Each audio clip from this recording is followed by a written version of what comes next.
안녕하세요. 너무 잘하는 회사 생활의 박예나 노무사 이승환 노무사입니다. 네, 반갑습니다. 반갑습니다. 오늘은 권 대표님이 아닌 이승환 노무사님과 함께 하기로 했는데요. 이 노무사님, 혹시 저희 실업급여 영상 보셨어요? 그럼요. 당해봤죠. 약간 의심스러운데요. 그럼 저번 주에 설명드린 실업급여 수급 조건에 대해서 한번 말씀해 주시겠어요? 첫 번째로는 회사를 그만두시기 전 18개월 동안 피보험 단위 기간이 180일 이상이셔야 합니다.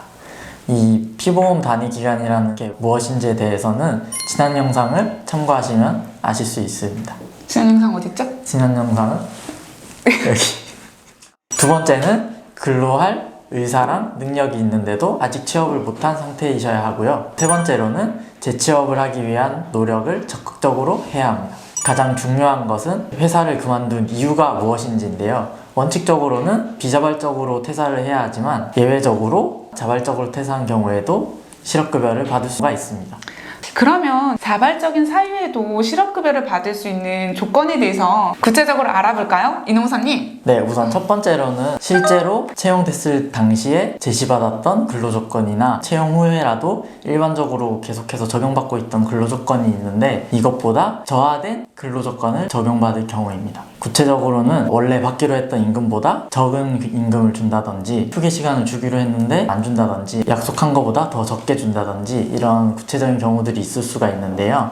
이런 것들을 증명하려면은 근로자가 근로계약서라든지 아니면 회사의 사규라고 할 수 있는 취업규칙이라든지 급여 내역이라든지 이런 것들을 증빙자료로 제출해야 합니다. 두 번째로는 임금체불이 발생한 경우입니다. 첫 번째로는 2개월 동안 임금을 전혀 받지 못했을 경우. 두 번째로는 체불 후에 임금을 받았지만 이 받은 임금이 본인이 받아야 될 날보다 2달 이상 지연돼서 받았을 경우. 세 번째로는 본인이 받아야 될 임금의 30% 이상을 본인이 받아야 될 날보다 2달 이상 지연해서 받았을 경우입니다. 이러한 경우도 마찬가지로 이를 증빙할 수 있는 임금 대장이나 통장 내역 등을 준비해 가셔야 되는 것을 잊지 말아주세요. 그리고 다음에 또 뭐가 있죠? 네, 그리고 다음으로는 최저임금보다 적은 금액을 받은 경우입니다. 본인이 얼마를 받았는지 그리고 근로를 몇 시간 했는지 이런 것들을 증빙할 수 있는 자료들이 필요하고요. 2021년 최저임금은 8,720원이니까 이 점도 알아두시면 좋을 것 같습니다. 다음으로는 연장근로 제한을 위반한 경우인데요. 현재 우리나라는 일주일에 연장근로를 포함해도 주 52시간을 넘어서 근로를 하지는 못합니다. 연속된 9주를 평균했을 때 한 주 평균 근로시간이 52시간이 넘는 경우에는 실업급여를 수급할 수 있는 자격을 갖출 수도 있는데요. 이 경우에도 자신이 출퇴근했던 기록이라든지 이런 것들을 통해서 실제 근로시간을 증빙해야 합니다. 마지막으로는 요즘 많이 일어나죠. 휴업을 해서 휴업수당을 받는 사업장이 많아졌습니다. 휴업수당은 평균 임금의 70%를 지급하도록 되어 있는데 이를 미달해서 지급한 경우에도 실업급여를 수급받을 수 있으십니다.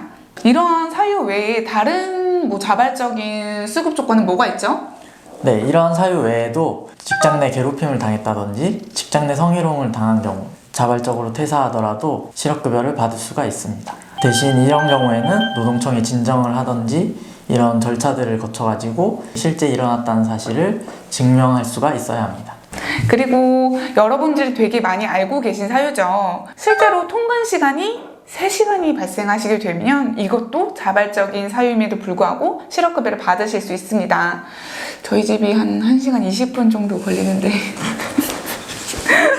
좀 어렵겠죠? 농담입니다. 이거에 대한 구체적인 내용은 첫 번째로는 사업장이 이전했거나 두 번째는 지역을 달리하는 사업장으로 전근을 했을 때고요. 세 번째로는 배우자나 부양해야 될 친족과의 동거를 위해서 이사를 했을 때인데요. 예를 들어 결혼을 해가지고 서울 사는 제가 부산 사는 남자를 만나서 결혼을 해서 가야 한다면 이런 경우에 해당하겠죠. 네, 그리고 이러한 경우에도 근로자가 증빙자료를 제출해야 되는데요. 사업장이 이사가기 전과 후에 사업자 등록증이라든지 발령장이라든지 이런 서류들을 내면 되고요. 마지막으로 배우자랑 같이 살려고 이사를 했다. 이런 경우에는 주민등록 등본이라든지 배우자의 재직증명서 이런 서류들을 첨부하시면 됩니다. 그러면 부산에 가려면 그 부산사랑 그 회사 그만할까요? 네.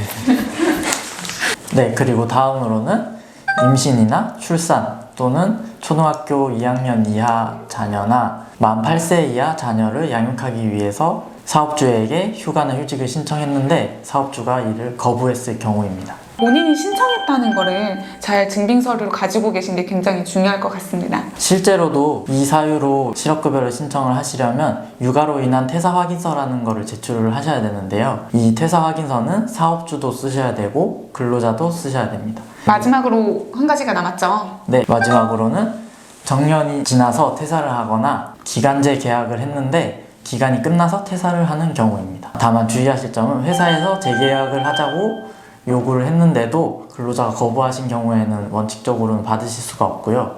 회사에서 재계약을 하자는 말이 없어서 계약 기간이 만료돼서 퇴사하는 경우에 가능합니다.